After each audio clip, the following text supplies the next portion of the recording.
Assalamualaikum warahmatullahi wabarakatuh. Alhamdulillahirrahmanirrahim. Bihi nasta'inu ala umuri waddin. Wassalatu wassalamu ala asyrafil anbiya'i wal mursalin sayyidina wa maulana Muhammadin wa ala alihi wa sahbihi ajma'in. Pertama-tama marilah kita panjatkan puji syukur kehadirat Allah ini yang masih diberi kenikmatan dan kesempatan oleh Allah Subhanahu wa taala sehingga dapat mengikuti kajian tafsir Al-Qur'an secara tematik setiap sebulan sekali. Alhamdulillah kajian pada pagi hari ini adalah tanggal 2 Safar tahun 1447 Hijrah dan tepatnya tanggal 27 Juli 2022. Kalau menurut jadwal pada hari Ahad yang kemarin ini seharusnya kajian tarikh yang sekarang ramai karena kemarin kajian tarikh sudah dilaksanakan, maka untuk mengkaji kajian tersebut kita geser ke Ahad yang keempat sementara ini. Mungkin nanti ke depan sih kita kembali lagi dengan seperti itu.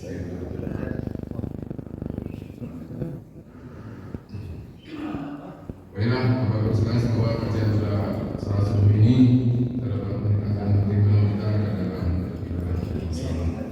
Salam dan salam semoga berserahkan Rasulullah kita Nabi Muhammad SAW, keluarga masyarakat tabi'in dan sahabat kita selaku akhir zaman. Bapak Ibu, zaman masjid yang saya hormati, kembali kegiatan masjid Al-Quran pada subuh hari ini seperti biasa akan disampaikan oleh Yang Terhormat Ustaz Haji Sultan Abdul Somad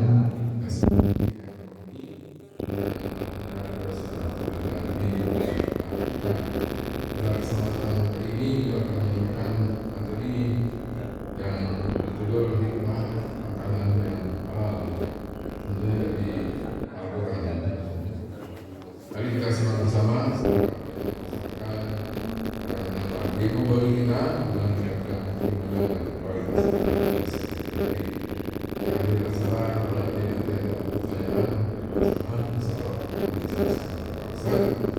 dengan seperti yang saya tutur bersama sama dulu kita ngomong bersama di atas sini. Segera dan dari sekian, terima kasih. Assalamualaikum warahmatullahi wabarakatuh.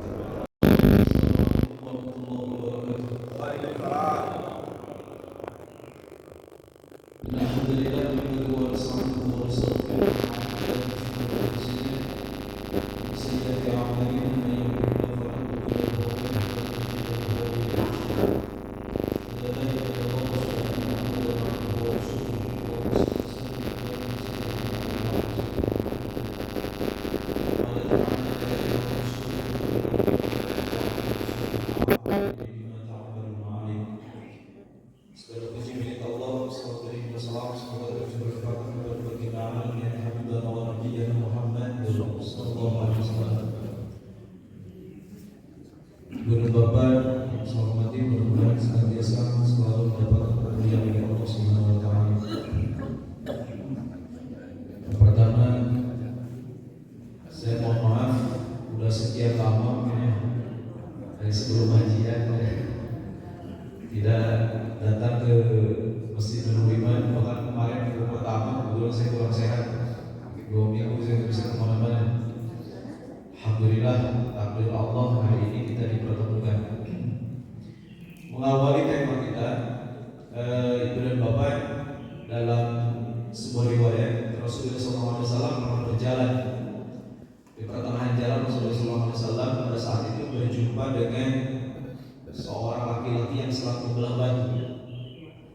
Kemudian Rasulullah nyamperin orang itu, kemudian mencium, diambil tangannya, kecium Rasulullah. Para sahabat kaget, Pak. Rasul itu hampir tidak pernah mengecup.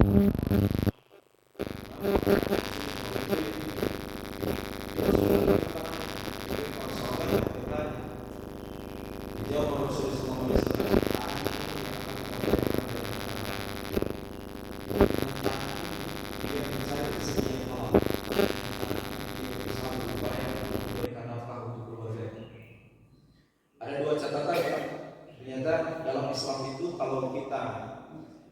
berbicara Islam itu apa profesinya yang jelas itu halal.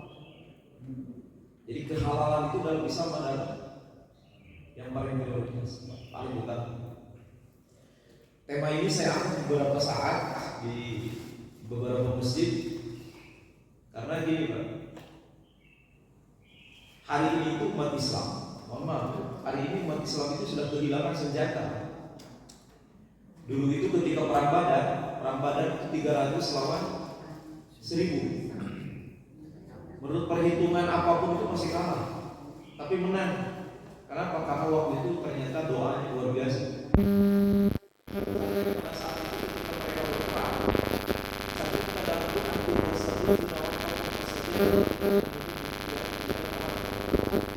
kita umat Islam pada saat itu berdoa beristighosah kepada Allah. Maka Allah kirimkan malaikat karena doanya. Perang Mu'tah itu Pak 3.000 lawan 200.000. Berapa? Seharusnya terjadi pembantaian, bukan perang, pembantaian. 1:67 Pak. Menang Pak. Karena umat Islam itu kalau sudah mengangkat tangan waktu itu Pak ditakutin. Tapi mohon maaf sekarang umat Islam berdoa diketawain. Pertanyaan besar adalah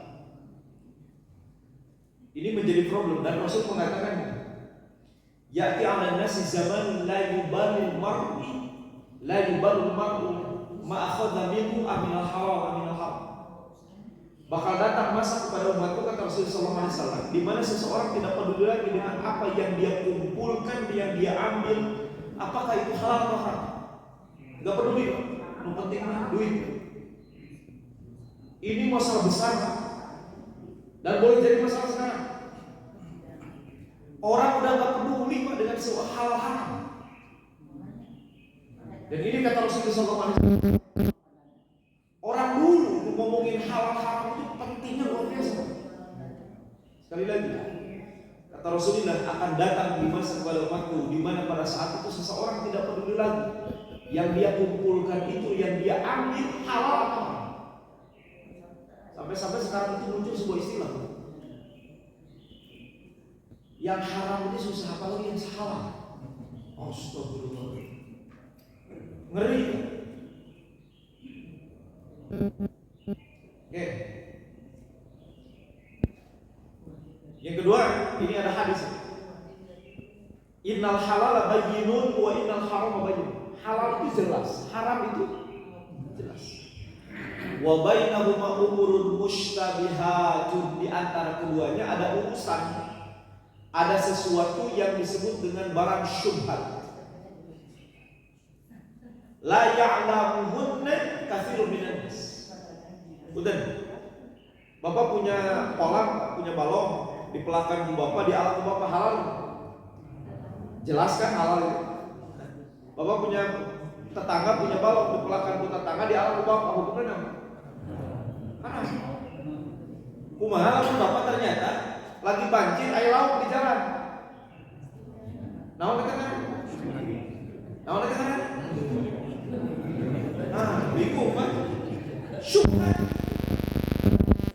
Masalahnya kalau ada pemiliknya jelas. Ini masalahnya kemudian tempat untuk bukan tempat pribadi. Apa yang terjadi Pak? Kata Rasulullah SAW, "Faman ittaqa syubuhan faqad istabara li-dinihi wa irdihi." Orang yang menjauhkan diri dari perbuatan syubhat, maka dia akan terjaga harga dirinya dan agamanya. Apalagi Pak, kalau orang menjauhkan diri dari haram. Pak, kalau lagi musim hujan, itu di Ciganyi Tribojong Soang kan loba kolam. Bawang berenang. Eta teh Pak lamun hujan di jalan, Masya Allah. Banjir kalau udah meluap, udah di jalan itu Pak, lele, wah segala macam. Kalau ada orang berdiri kan, wah ibu-ibu, wah itu Pak, bener. Kehormatannya itu jatuh, agamanya itu jatuh. Apalagi kalau dia berani mengambil barang haram. Artinya masalah syubhat aja tinggalkan, jangan ragu, tinggalkan yang syubhat. Apalagi yang haram.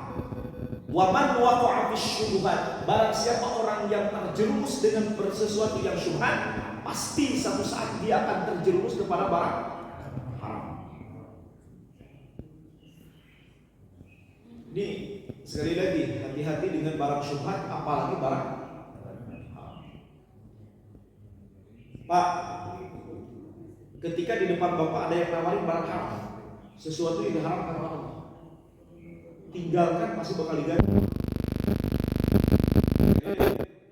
Kalau kita berani meninggalkan yang haram, pasti bakal diganti oleh Allah. Itu udah jaminan. Jadi ketika kita berani meninggalkan yang haram, pasti bakal diganti oleh Allah. Ini tolong, tinggalin haram, bakal digantian bisa. Dalam riwayat itu Pak, mohon maaf, ada sebuah cerita. Dulu itu ada laki-laki, dia 2 hari 3 malam itu belum dapat makan, lapar dia. Dan dia masuk ke masjid dalam kondisi sudah lapar. Kemudian waktu itu sudah di malam ketiga, udah nggak bisa tidur. Akhirnya dia berpikir, langsung terpikir pikiran yang jelek. Jam 1 malam, akhirnya dia bangun karena tidak bisa tidur. Kemudian dia keluar dari masjid, belok kiri, belok kanan, terus nyari jalan. Dan dia memperhatikan setiap rumah. Ternyata dia pengen masuk ke rumah orang karena saking lapar. Di rumah yang paling pojok, dia melihat sepi, masuk ke rumah itu. Langsung masuk ke dapur. Dan ternyata di dapur ini banyak makanan. Dia ambil makanan itu, duduk, namun pada saat itu bergetar tangan. Nggak jadi. Dia beristighfar, astagfirullah, ya Allah, saya tahu ini. Dia lari, masuk lagi ke masjid. Dia beristighfar kepada Allah, tobat kepada Allah. Karena dia sudah masuk ke rumah orang, kemudian dia hampir makan yang haram. Maka dia mengatakan, ya Allah, seandainya kematian itu datang kepadaku dalam kondisi seperti ini, lebih baik daripada ketika aku harus makan barang. Waktu beres sholat subuh, dia tinggal di masjid sampai duha. Tiba-tiba Pak datang seorang perempuan ke Rasulullah. Ya Rasulullah, kata perempuan ini, hari ini itu masa iddah saya udah beres ya. Suami saya itu ikut perang dan syahid. Sekarang ya Rasulullah, di zaman Rasulullah itu pada saat itu laki-laki sedikit. Barangkali kau punya calon ya Rasulullah saya. Rasul bingung, lirik-lirik kanan, ternyata di masjid ada pun nggak boleh. Kata bapak-bapak pun kali-kali nggak boleh itu di masjid. Sebenarnya macam kawin itu ada tulis.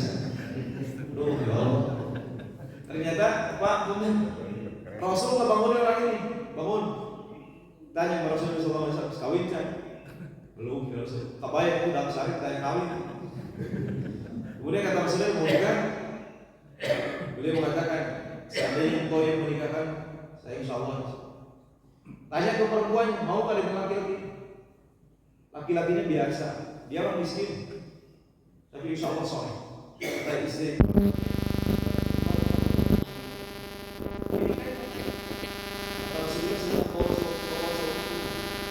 ketika dia bawa keluar dari masjid, itu suami dia di jalan jalan dari mana? Bahkan sampai masuk ke rumah itu ya Allah.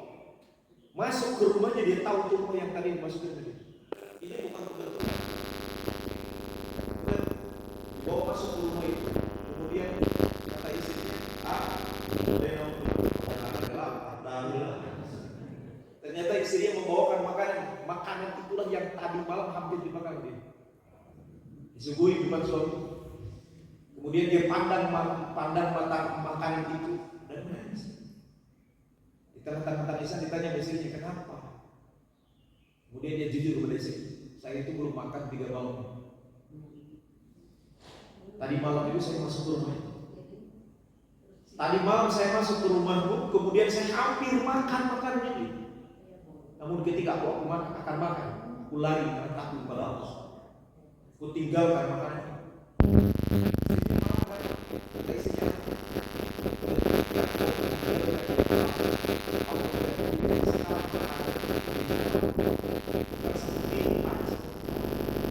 Bukan itu, bukan sekarang jadi halal. Bahkan pemiliknya pun sekarang jadi halal. Menang banyak Pak. Pak, kalau Bapak urutan ketika di depan kita ada yang halal dengan haram, wah hati itu Masya Allah. Ini keuntungan gede. Tapi haram. Allah itu tahu perjuangan kita. Bukan kayak yang namanya haram itu sesuatu yang dihiasi dengan keinginan, syahwat. Maka ketika kita meninggalkan, siap-siap akan digantikan oleh Allah Subhanahu wa taala. Orang Indonesia itu paling lucu. Ya. Disuruh makan babi itu anti banget. Tapi kalau menyokot barang batu, wajib. Pakai dalam babi cerita, astagfirullahaladzim. Nemu barang di tengah jalan, komentar rezeki anak soleh. Astagfirullahaladzim. Awas. Jadi sekali lagi hati-hati dengan barang yang haram. Dan ketika kita berani meninggalkan yang haram, insya Allah akan digantikan oleh Allah Subhanahu wa taala. Oke. Banyak cerita yang berkenaan. Tadi kalau yang tadi ngomongin seseorang yang meninggalkan barang haram. Ada seseorang yang pernah meninggalkan barang syubhat. Mungkin pernah saya sampaikan kepada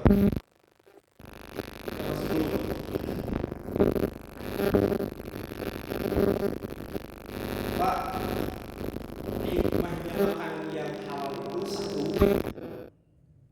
Ketika yang konsumsi kita selalu yang halal, itu akan mempermudah melakukan ibadah.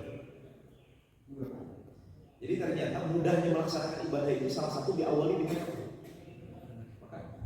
Berarti mafhum mukhalafahnya kalau yang dikonsumsinya haram itu susah banget melakukannya.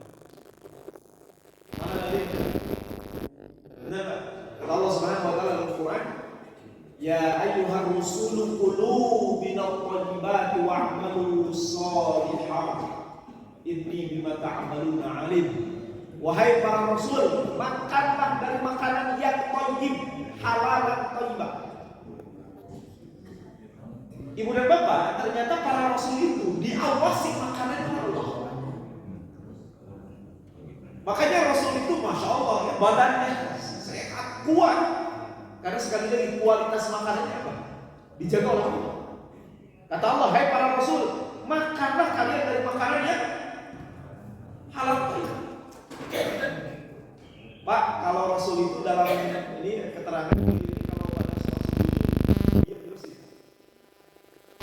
Dia sampai suruh kadang-kadang itu kalau sekarang satu bulan. Setelah itu belum pulang. Makanan pertama yang masuk ke dalam perut Rasulullah itu madu dengan kurma. Coba kualitasnya keren banget. Madu dengan apa? Udah besok-besok kan bala-bala. Kalau bala-bala cengceng kan dia. Rasulullah apa? Wih. Makanya postur tubuh Rasulullah SAW itu luar biasa. Ada kesehatan ala Rasul. Ternyata dari tata cara makannya luar biasa. Dan ayat selanjutnya masih ayat itu. Kata Ibnu Katsir, ternyata amal soleh itu muncul ketika makanan diawali dengan makanan yang halal thayyib. Mafhum mukhalafahnya. Ketika orang diukur,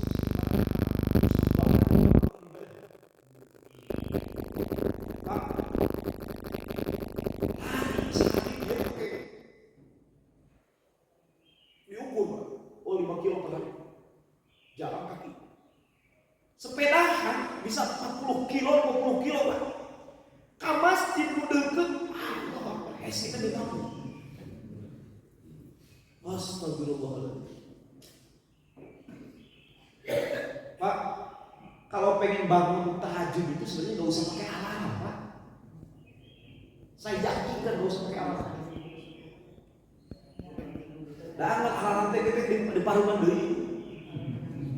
Udah paruman alarm.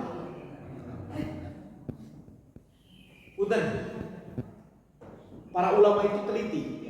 Di antara doa yang paling banyak Pak, bukan doa mau makan, bukan doa pakai pakaian, bukan doa bangun tidur, doa sebelum tidur. Doa sebelum tidur itu banyak banget, mulai ayat Quran, mulai zikir, mulai doanya sendiri, banyak banget. Sebelum tidur, doa, minta kepada Allah, ya Allah saya pengen bangun jam 2, dibangunin dengan cara Allah. Tapi namun hese wae, buru-buru tahajud subuh di kebudangan, pertanyaan apa dengan apa yang kita makan. Karena kata Rasulullah SAW, kata Quran mengatakan, ya ayyuhan rusulu kulu minat thayyibati wa'malu sholihat.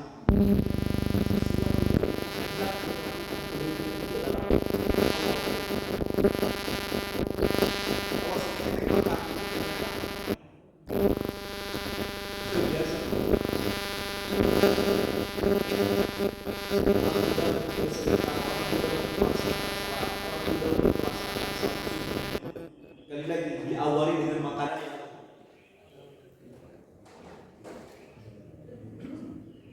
yang kedua, makanan yang halal yang thayyiban itu penyebab ibadah dan doa kita diterima. Nah, hadisnya ini dicantumkan dalam kitab Muslim. Kemudian kata Rasulullah SAW, Innallaha thayyibun la yaqbalu illa thayyiban. Allah itu maha baik, gak mungkin menerima dari yang tidak baik. Ada sebuah berita, ada pembisnis. Bisnisnya itu bisnis haram, Pak. Dia bisnis apa? Tempat hiburan, di situ menjual macam-macam minuman keras. Itu bisnisnya, Pak. Perempuan ada di situ, haram, Pak, jelas. Tapi dia muslim, Pak.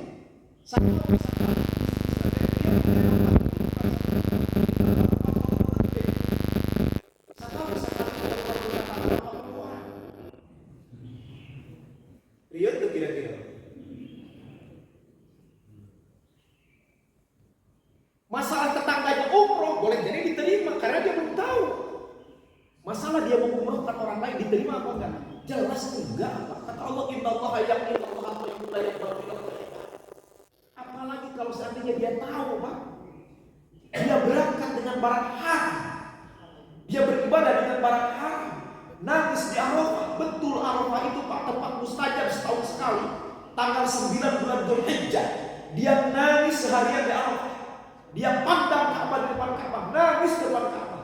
Anggar, Pak. Yang dia pakai sesuatu yang diharamkan oleh Allah dan diterima kumaha. Kemudian dia paling berat yang memberikan anak. Sekarang itu berdoa berkumpul malah diketawain, doanya mereka itu biasa aja. Lihat zaman dulu ketika mereka berdoa, masya Allah, kata ketir Pak umat Islam berdoa. Kenapa? Karena dia tahu doa silahul mukmin, doa itu senjata umat Islam. Karena itu tumbuh loh dia. Ya, ini menjadi pelajaran besar bagi kita. Harus apik dalam masalah. Maka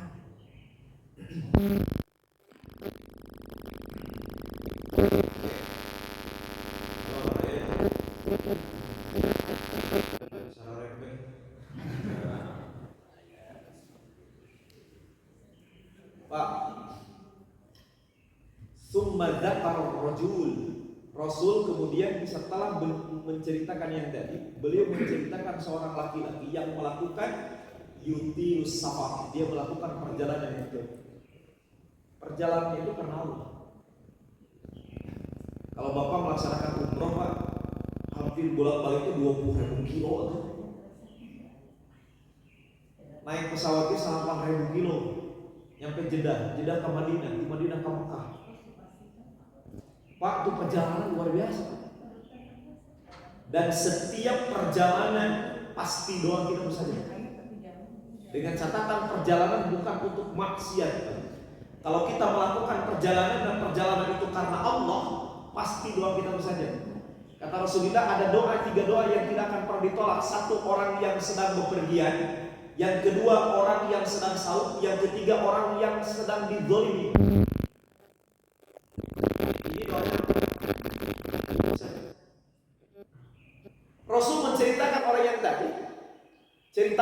Artinya orang yang melakukan perjalanan itu dia pakai unta, kemudian kiri kanannya unta itu disiapkan tempat untuk makannya. Kemudian dia berjalan tengah gurun pasir, nyampe lagi ke tempat peristirahatan. Di situ ada pohon, kemudian dia beristirahat. Setelah beristirahat tiba-tiba dia tertidur, kemudian untanya hilang di gurun pasir. Kemudian ketika dia bangun mencari untanya sampai berkilo-kilo, dia sudah dalam keadaan pasrah, Pak. Tidak ada makhluk satupun di tempat itu. Maka dia mengatakan, kata Rasulullah, lantas yamudu yadayhi ilas sama, dia bentangkan tangannya ke langit. Maksudnya berdoa. Boleh Ustaz kalau berdoa pakai mengangkat tangan, boleh. Nah ini hadis dalam kitab Bukhari dan Muslim ada. Ketika di Arafah, Pak, doa itu boleh mengangkat tangan tinggi. Karena dari ketika di Arafah sampai kelihatan bergerak. Kalau begini kelihatan ya? Kelihatan ya? Ya. Kalau gini, maksudnya dalam hadis itu kalau di Arafah lantas orang ini yang tadi, laki-laki yang tadi, dia mengangkatkan tangan ke depan. Namun kata Rasulullah, wa mat'amu haram, wa mashrabu haram, wa malbasu haram. Makanannya haram, minumannya haram, pakaiannya pun haram. Fa'amna yustajabu lillahi. Bagaimana doa bisa dijawab? Padahal seharusnya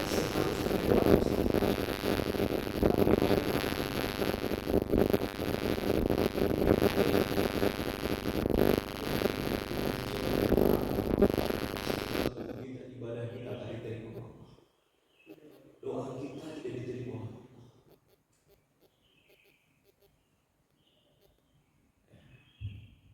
Kalian harus hati-hati dan apik dalam masalah.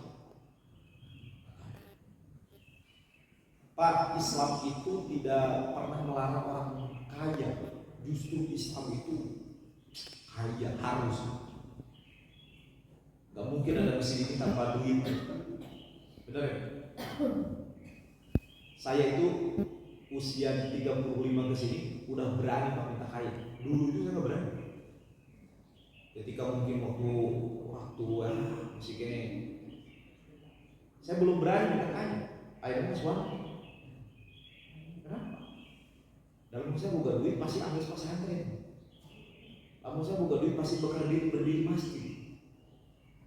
Maksudnya kata Rasulullah SAW, ketika berbicara kepada Umar itu Pak pengennya sederhana. Seorang orang yang tidur Pak pengen menggunakan Umar. Tapi kata Rasulullah jauh. Ni'mal malu salih lil mar'i salih. Sebaik-baiknya harta itu adalah harta yang dimiliki oleh orang saleh. Jadi artinya Islam tidak pernah melarang untuk kaya. Mau bisa baladokan, tapi saleh. Karena orang saleh tahu dari mana harta itu dan akan dikemanakan harta itu. Itu orang saleh. Imam Syafi'i itu ketika usia 13 tahun sudah jadi mufti. Keren banget. Mufti itu yang memberi fatwa. Jadi kalau orang nanya hadis, nanya fikih, itu Imam Syafi'i. Tapi guru-guru beliau ketika di Makkah itu orang-orang biasa secara ekonomi. Makanya Imam Syafi'i itu, yang namanya murid Pak, mesti akan mencontoh siapanya? Santri, Allah benar. Kadang-kadang mengikuti umah guru santri. Ternyata Imam Syafi'i pada saat itu beliau kental banget. Yang namanya kiai itu sederhana, waro, tidak cinta dunia. Ini pemahaman. Namun ketika beliau pada saat itu berkunjung ke Imam Malik di Madinah, Imam Malik itu Pak orang kaya, santrinya ribuan, gratis semua. Imam siapa? Saya santri sekarang hampir 100 lebih. Ini sekarang rasa, saya sambil berpikir, kumaha aja Imam Malik, benar. Luar biasa. Dan ketika saling dikritik oleh Imam Syafi'i, Imam Malik kan tersenyum. Kata Imam Syafi'i kurang lebih lah, kayak kiai benar. Lalu apa yang terjadi? prioritaskan mengambil sanad kitab Muwatta. Kitab Muwatta itu kitab hadis pertama. Sebelum ada kitab Bukhari, sebelum ada kitab Muslim, kitab Muwatta pertama Pak, yang dikarangan oleh Imam Malik dan sudah hafal oleh Imam Syafi'i. Jadi Imam Syafi'i itu sudah hafal sebelum betul. Imam Malik gak hafal, cuma ngarang doang Pak. Mengumpulkan hadis-hadis dalam kitab Muwatta. Imam Syafi'i sendiri hafal. Ini hebatnya Imam Syafi'i. Beliau sudah hafal tapi belum dapat yang namanya santri Pak. Lamun can ketemu guru, lain murid Pak. Dari tidak mengaji pada sana gitu. Kemudian pada saat itu Imam Syafi'i mengambil sanad tentang kitab Muwatta. Beres pada saat itu kata Imam Malik, Syafi'i masa tren deui. Dia tahu potensi masa tren deui. Kata Imam Syafi'i, sebaiknya saya cuma ke Baghdad. Di sana ada Abu Yusuf itu muridnya Imam Hanafi. Temui beliau, belajar dari beliau. Baik kata Imam Syafi'i. Imam Syafi'i untuk baiknya Pak, beliau itu gimana? Kadi itu ke Baghdad biayanya sabaraha? Ti Madinah Pak. Namun ternyata Pak, kata Imam Malik ketika Imam Syafi'i pada saat itu, besok kamu ikut dengan rombongan yang akan ke Baghdad. Ternyata diserahkan uang puluhan juta Pak, itu dari Imam Malik. Orang yang sering dikritik tentang kekayaannya, tapi ternyata Pak, dengan kekayaan itu diberikan secara tepat kepada orang yang tepat. Itulah kata Rasulullah, ni'mal malu shalih bil mal salih. Ternyata Imam Syafi'i pas datang ke rumah Abu Hasan Pak, Abu Hasan lagi hitung duit di tengah imam. Ternyata rumahnya lebih mewah dibanding Imam Malik. Wah, luar biasa Pak. Imam Malik itu kan ahli hadis. Kalau Abu Hasan itu muridnya Imam Hanafi yang rata-rata menggunakan logika. Sebelum menggunakan hadis itu apa dulu? Imam Syafi'i dulu kemudian memperkenalkan diri, saya itu Syafi'i. Saya itu diminta oleh Imam Malik untuk berguru kepada Syekh. Ngobrol. Imam Hanifah Abu Hasan kebetulan lagi hitung duit Pak. Kemudian kata Syafi'i, Imam Syafi'i, beliau menceritakan ulama-ulama itu seharusnya beliau wafat bersama. Abu Hasan gak pernah berkomentar dengan hadis. Kata Abu Hasan, ini uang, nanti kalau ada orang yang mau mabok kasihin. Tanya kalau ada yang mau zina kasihin. Kalau ada orang yang mau judi kasihin. Kata Imam Syafi'i, ya, nah itu. Harta itu bukan harta itu tergantung siapa yang pegang. Kalau diberikan kepada ahli maksiat maka akan timbul kemaksiatan. Tapi ketika dipegang oleh ahli taat maka akan muncul ketaatan. Itulah kata Abu Hasan. Kata Imam Syafi'i, sehingga Imam Syafi'i gimana kamu? Oh, ternyata Imam Syafi'i berubah pemikirannya Pak setelah ketemu dengan Abu Hasan. Sekali lagi, Islam itu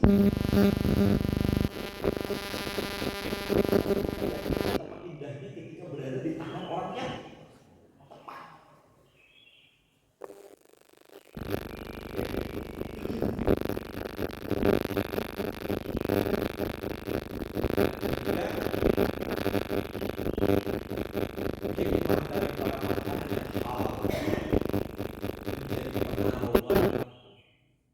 Penawar itu obat.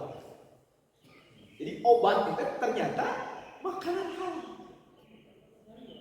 Artinya apa? Kalau yang haram, awas, tapi jangan berkesimpulan. Jika sebuah paita kirim buaya buat itu haram lain. Jangan gitu kesimpulannya. Jadi kesimpulannya boleh jadi dia sakit karena ujian. Tapi awas hati-hati. Mana dalilnya? Wa atun nisa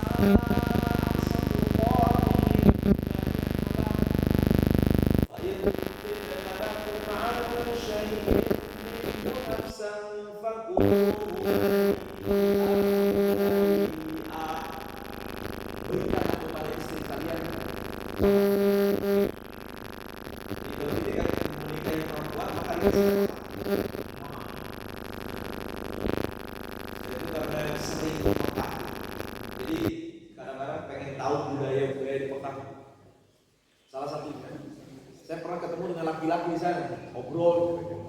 Usia ada 37 can kawin, Pak.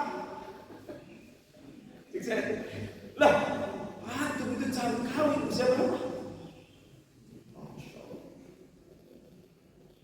Ternyata Pak, perempuan di sana itu mahal, Pak. Mas kawin mahal. Saya tanya, berapa rata-rata mas kawin? Rata-rata aja standar. Untuk mas kawin aja 100.000 sampai 120.000 real, Pak. Berarti 500 jutaan sampai 700 juta. Katanya kayak mas kawin sama sini. Berarti kalau menikah di sana itu harus punya uang. Step by itu berapa? 2 miliaran, Pak. Pantesan itu 40 tahun can kawin. Abi 40 tahun udah masih genep. Itu buat can kawin. Pak, untuk orang-orang mana, Pak? Indonesia masuk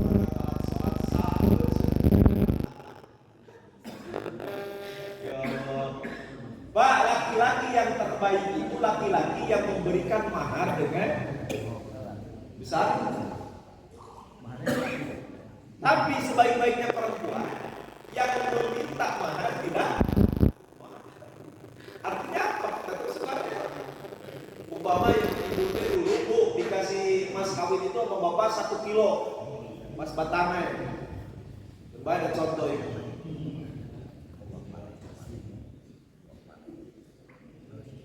Jadi kelihatan tuh, Pak.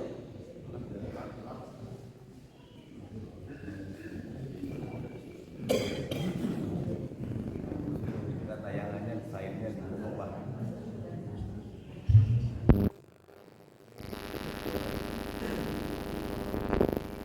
Oke. Ya ya nih, Pak. Waktu misal sadaqatihin yahlam yatim malam masyayikh Tuhan sama buluhani amari. Pak, bapak teh ngasih emas, Pak, ke istri, mas kawin.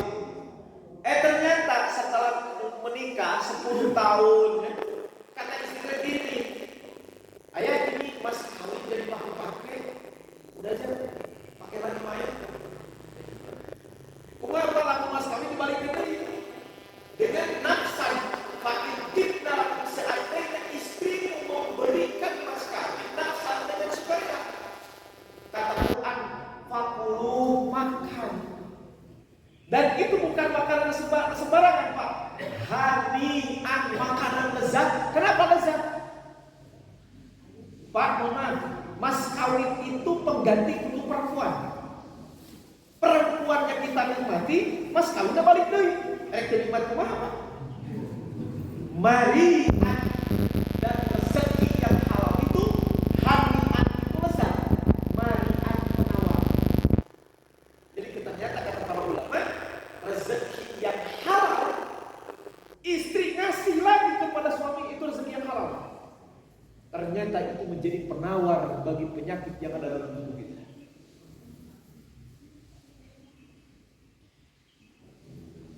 Imam Syafi'i itu, Pak, punya murid yang luar biasa. Sebenarnya muridnya Imam Syafi'i itu dibandingkan dengan ulama-ulama ahli hadis lain, wah itu luar biasa. Namanya Imam Ahmad bin Hanbal. Pak, mohon maaf, kitab Bukhari itu 4 jilid, Pak. Jumlah hadisnya 7.000 sekian. Bapak kalau kitab Musnad Ahmad 15 jilid, Pak. Kalau marita sekian, zamannya Imam Ahmad, kalau beliau bawa kitabnya setelah dikarang oleh beliau dibawa anak satu kontak ke 2 kontak. Bukan kertas. Beliau punya murid yang luar biasa, Imam Ahmad. Dan Imam Ahmad itu tidak ada orang yang paling sering diceritakan dalam kisah beliau kecuali Imam Syafi'i. Saking favoritnya dia Imam Syafi'i. Mulai akhlaknya, waroknya, segalanya Imam Syafi'i. Bahkan, Pak, Imam Ahmad itu punya seorang putri perempuan. Putrinya itu kan yang namanya anak perempuan itu biasanya selalu ngomel terus bapaknya. Yang paling punten anak saya itu kalau yang laki itu kan cuek. Tapi kalau anak perempuan, waduh ya kita gerak dikit aja komen. telat pulang kemana pula? Perwakilan di Indonesia. Pak, kata Imam Ahmad, kata putrinya kepada Imam Ahmad, ayah, saya itu dengar kalau engkau berdoa, ada orang yang selalu kau sebut, namanya Syafi'i. Siapa beliau? Jadi ternyata kalau berdoa tidak pernah meninggalkan nama Syafi'i. Kata Imam Ahmad, beliau adalah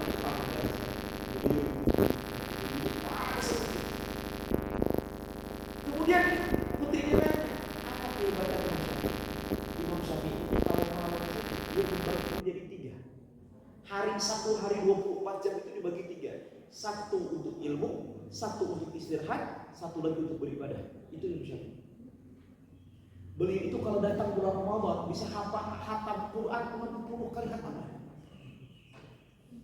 Masya Allah. Diceritakan tentang Imam Syafi'i. Imam Syafi'i itu makannya sedikit. Itu Imam Syafi'i. Suatu waktu Imam Syafi'i berkunjung ke rumah. Senangnya di dapur. Wah, Imam Ahmad senang karena kedatangan siapa? Masak beliau. Putrinya itu langsung, oh ini gurunya. Pertama, ternyata waktu itu makan bareng. Dan putrinya melihat Imam Syafi'i makannya banyak, Pak. Hari tadi cerita apa kemana? Hari ayeuna? Cek putrina kata dina hatena teh. Nah, ini kan mah dulu. Sedang mau makanan apa? Geus gitu, Pak. Beres salat Isya, Imam Syafi'i istirahat. Sampai subuh tuh bangun. Cek putrina. Namun malam teh dibagi 3 untuk beribadah untuk ini. Setelah itu paginya anak itu ngomong kepada bapaknya, kepada Imam Ahmad, ayah, katanya Syafi'i itu makannya sedikit. Kan perempuan, anak perempuan begitu kan? Ayah, katanya Imam Syafi'i itu kalau malam bagi 3, tapi tadi malam seorang murid tak boleh suudzon kepada guru.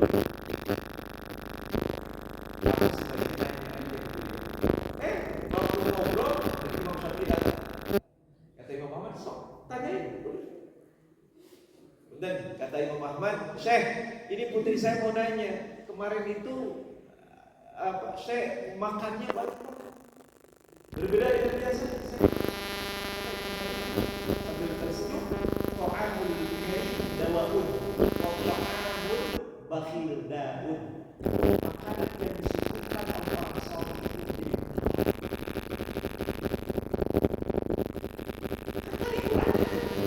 jadi kalau Imam Syafi'i ngomong, tak ayat Quran. Wa ta'amul bakhil daun. Tapi kalau makanan yang diberikan oleh orang-orang zalim itu artinya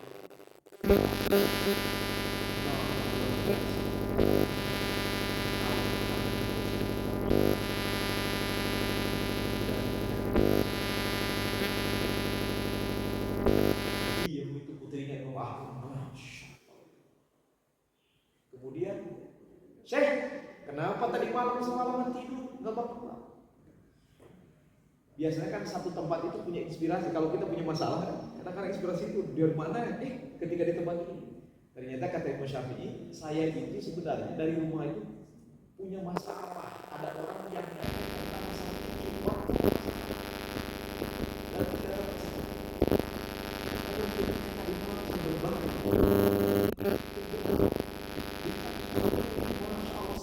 40 masalah itu punya jawabannya semua. Jadi Imam Syafi'i itu ketika berbaring daripada sholat Isya sampai dengan subuh itu, punten 40 masalah itu tuntas semua. Maka kata Imam Ahmad, nah, jelas ya. Ternyata tidurnya orang alim dan memikirkan ilmu itu lebih baik daripada tahajud.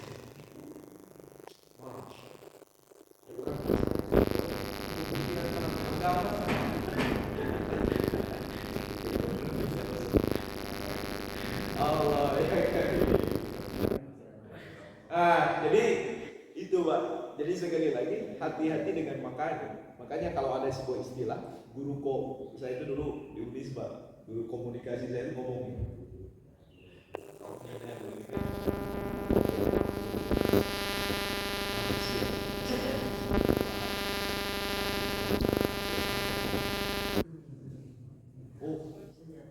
Dulu gue kirain salah makan deh. Oh ternyata kalau saya dijabarkan sekarang ini salah makan.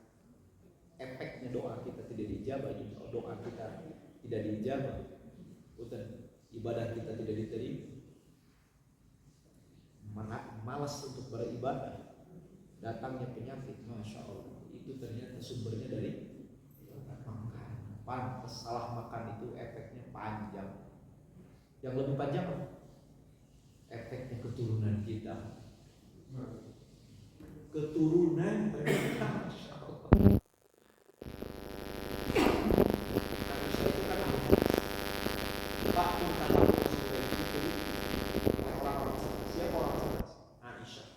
Abu Hurairah, Ibnu Umar, mereka ini adalah orang-orang milik Rasulullah, pemerhati Rasul, karena mereka tahu rumusnya itu gerak Rasul, diam Rasul, ngomong Rasul, pekerjaan Rasul seperti hadis, dan ini pasti dari Allah. Jadi Rasulullah nggak mungkin bergerak kecuali hebatnya Rasul. Dan ternyata Aisyah itu karena Rasulullah pada Aisyah itu ya Rasulullah, saya perhatikan di antara putrimu, 4 putrimu, satu yang paling sering dikecup Fatimah. Bahkan rumahnya Pak, sengaja Fatimah itu rumahnya didesain oleh Rasulullah SAW tidak jauh dengan Rasulullah. Karena beliau itu kalau kadang-kadang pulang dari masjid itu ke Fatimah dulu, dipeluk dulu, dikecup dulu, baru pulang. Itu Rasulullah. Kata Rasulullah ketika diisrokan dan dimi'rajkan, kata Rasulullah, aku pada saat itu jalan-jalan langit pertama, kedua, sampai dengan surga. Ketika di surga, aku diizinkan masuk ke dalam surga.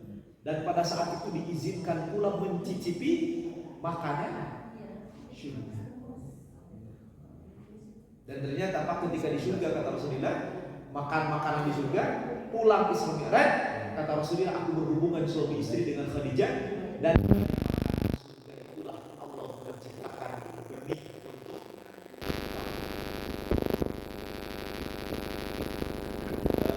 kemarin ada lewat Ustaz Salim Filah, beliau ceramah dan beliau mencontohkan di satu pesantren Pak, ada seorang anak yang bermasalah.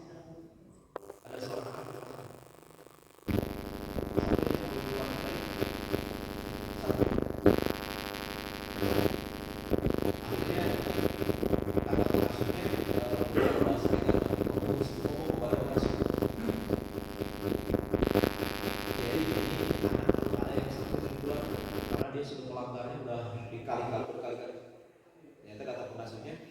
siapa?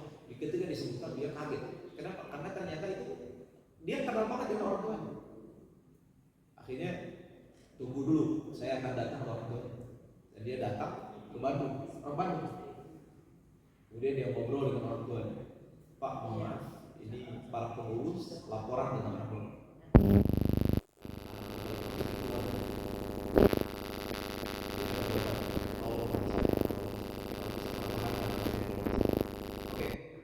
Bisa Pak, tapi tolong juga kami yang ada di Indonesia. Mohon maaf Pak, Bapak itu kerjanya apa? Ternyata si Bapak ini kerjanya itu minjemin uang dan minta lebih. Tahu kan? Kaget. Kiai kaget. Kalau dia udah kalau begitu Pak, tolong bantu saya. Bapak sekarang tinggalkan bisnis yang seperti itu, mudah-mudahan berarti kepada. Akhirnya dia menangis dan insya Allah Pak, beri waktu saya sebulan. Ternyata Pak, bapaknya berubah, anaknya berubah.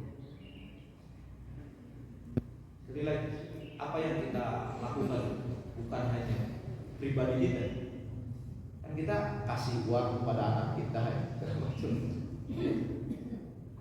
Sekali lagi, inilah efek daripada makanan yang kita konsumsi. Sekali lagi, makanan harus diprioritaskan dalam makanan yang halal. Panjang urusan kita dengan beribadah kepada Allah Subhanahu. Cukup. Mudah-mudahan menjadi ilmu yang bermanfaat.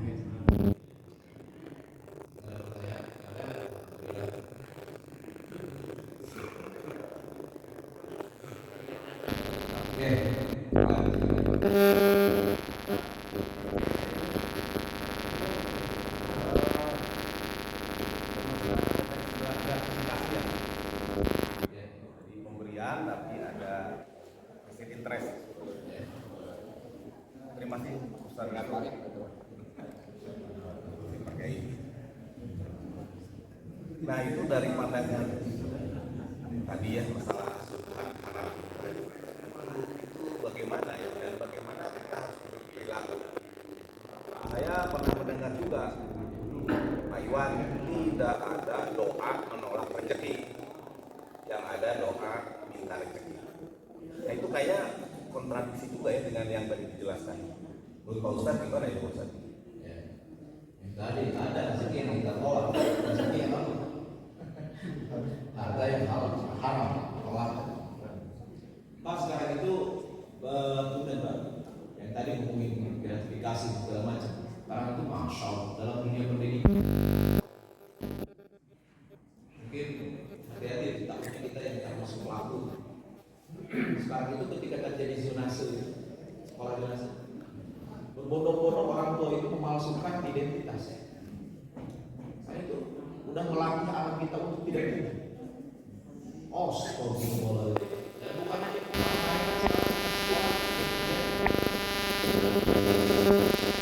awal yang seperti itu masih sekarang itu kalau bukan di atas kan sudah di bawah sudah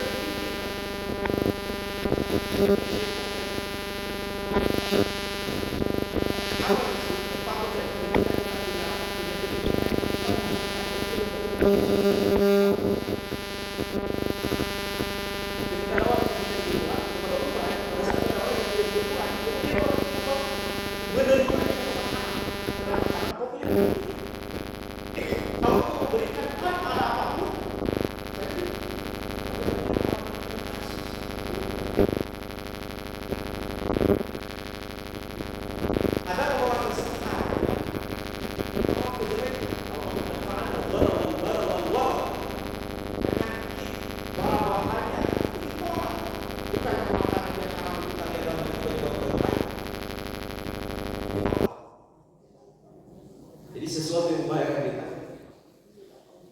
Mudah-mudahan jadi ini bermanfaat. Untuk nggak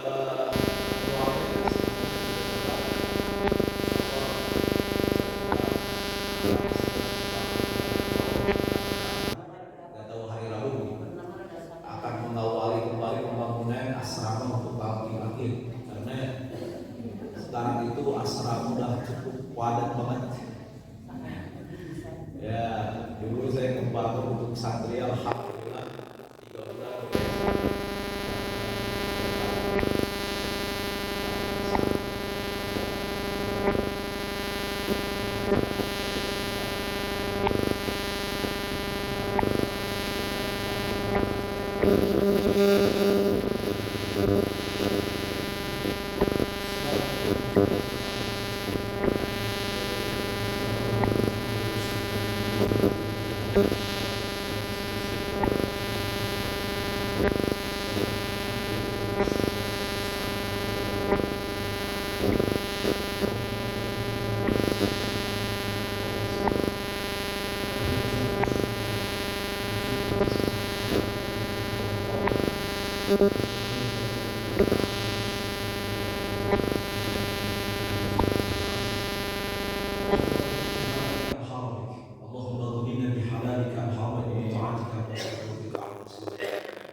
yang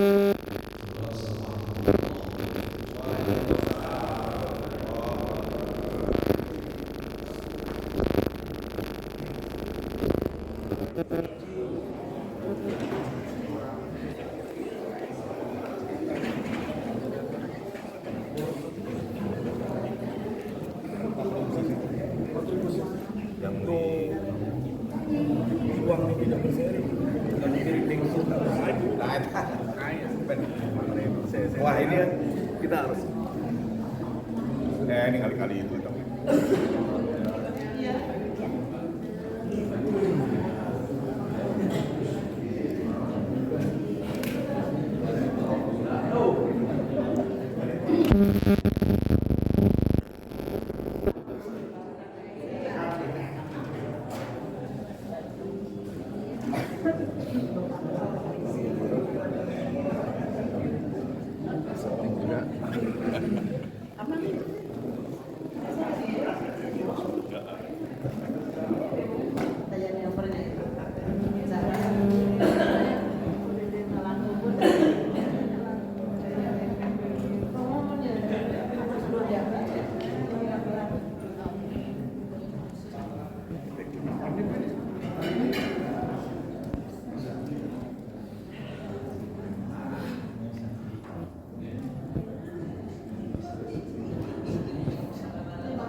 Thank you.